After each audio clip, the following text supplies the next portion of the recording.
Welcome to the Windows Computer and Technology channel, and this is going to be interesting to follow.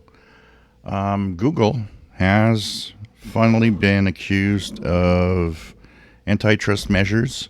It has been accused of taking its monopoly in search, preventing anybody else from taking the place.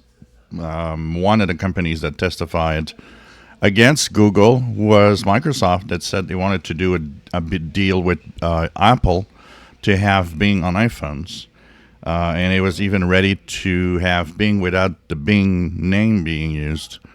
And of course, it didn't work out because Google paid a pretty good amount to stay in Apple and on other phones. It also used its power to have the search engine, Google's search engine, to be on Android phones. And if you didn't, well, you were not given permission to use Android. So all of this together made the judge say, look, you're obviously using search monopoly to prevent anyone else from getting into search, and that's why you're dominating. So right now, possible ideas behind what's going to happen is either to maybe stop paying to have Google being used on other devices. The other one is Google becoming a company of its own that is not attached to Alphabet.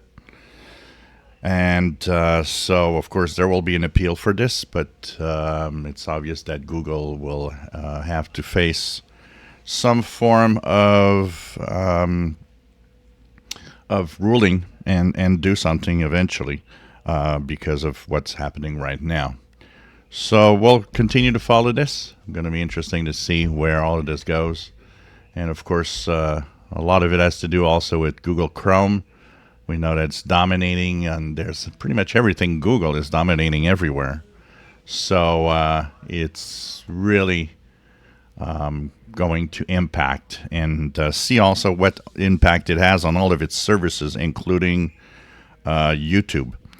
If you enjoy my videos, please subscribe, give us thumbs up. Thank you for watching.